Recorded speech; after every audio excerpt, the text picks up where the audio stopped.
and my face, and it will tell you a story about all the battles that I have lost and all the glory that I once had in my days of living and leaving the legacies and the marks of a man.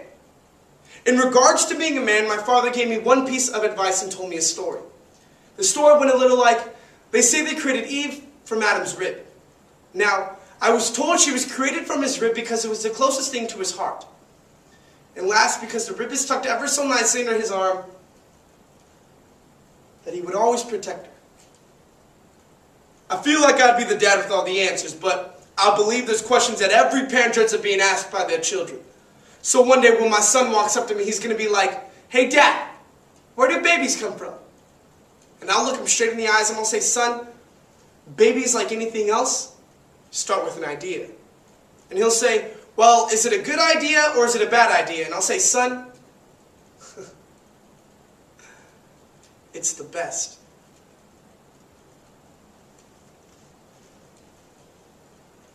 Dr. Matthew Weinschenker, professor of sociology at Fordham University, notes that the number of single fathers in the United States has jumped 27% in the last decade.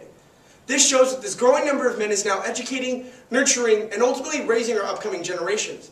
However, a November 2012 Newsweek article outlines that the male identity over an entire generation has been lost. It explains that with the ever-changing landscape of the definition of a man, the social identity of manhood is slowly slipping away, arguing that though a definition of a man may be unclear, it doesn't mean that we have to fall into the stereotypical ideas of before. It ultimately begs the question, who is raising our youth? With the poetry, What Does It Mean to Be a Man by Mark White, What a Real Man Is by Relevant, Penny for Your Thoughts by Gemini, Dad by Superbee, and Chameleon by Rudy Francisco. A program of poetry and what it truly means to be a man.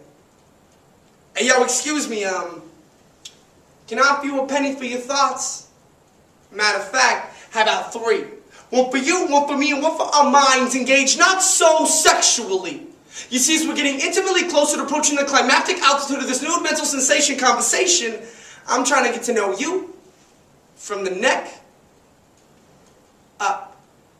When I was in the 5th grade, I knew this kid named Javier. And for show and tell, he brought in his pet chameleon. Filled with excitement, one of the girls asks, Oh, what's his name?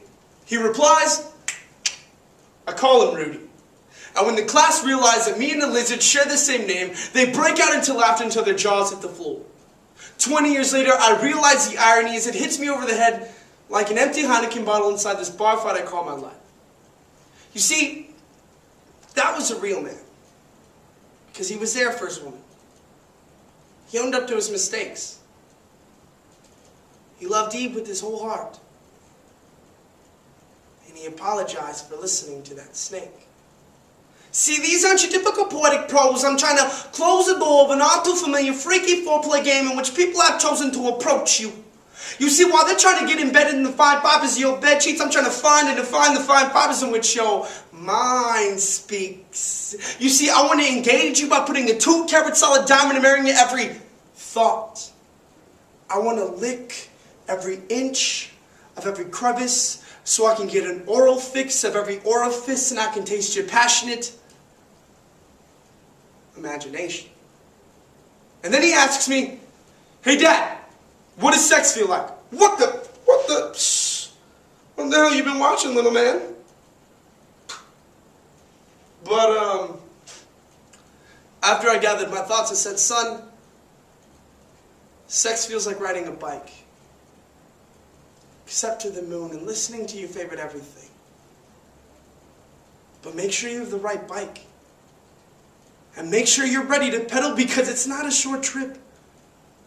I mean, you might start off a little too fast and get a little tired and end up with somebody who doesn't care about you or your personal space, so take your time. Move at God's speed. I get it. You see, chameleons, they have the ability to paintbrush themselves into whatever matches their surroundings. They do it so often that I bet they wouldn't recognize a picture of their own skin. You see, to chameleons, they'd rather be invisible. So they grind their teeth into I dare yous and they ride their bones like magic carpets. No steering wheel, no tires, no brakes, no battery, just bravery. And a chest full of I'm not dying today. You see, courage isn't a chameleon's best attribute. And sometimes, sometimes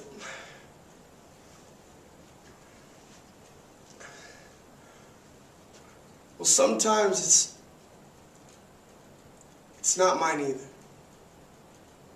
I'd rather be naked and exposed, holding you as you're lying and crying, telling about the hard times you had in life.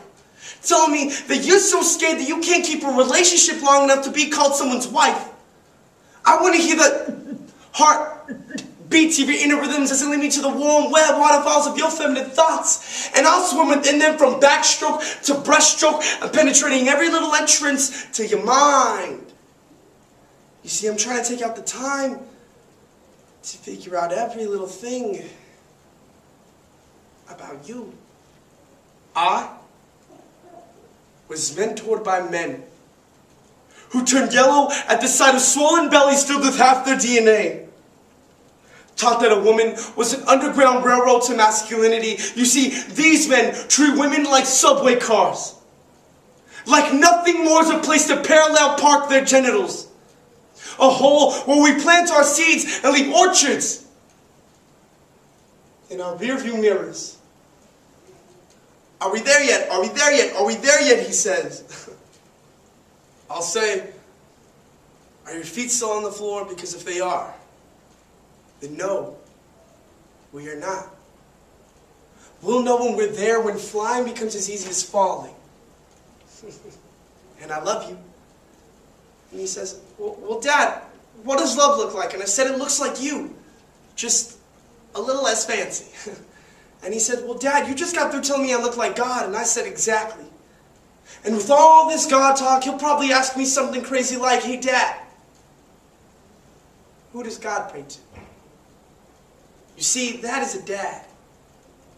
That is a man. That is a king that treats his queen like the last ray of illuminating sun that turns a day into night. You see, he's always searching for that rare speck of beauty. They say you've got to peel a woman like a tangerine, that it's your job as a man to chameleon yourself into her trees, bite a piece of a fruit, and leave her damaged and confused. This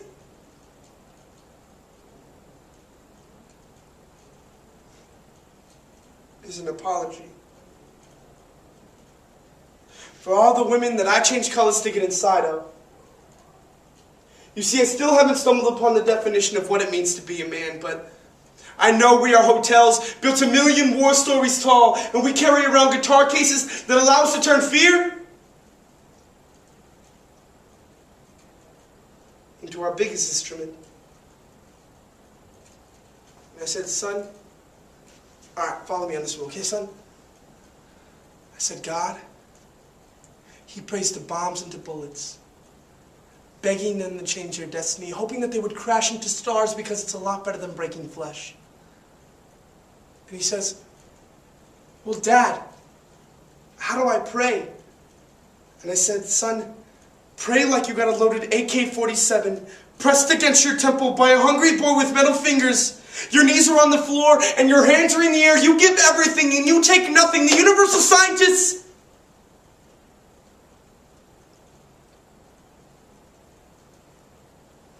We surrender.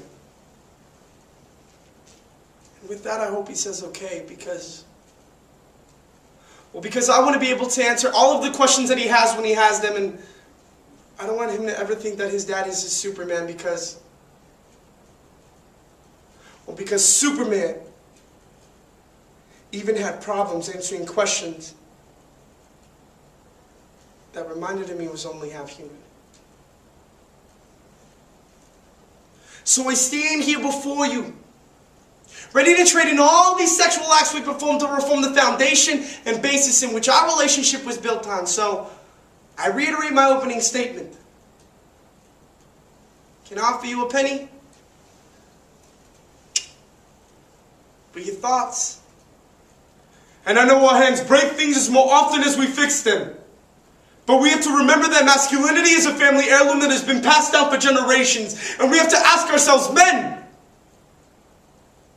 Or will the boys learn from us?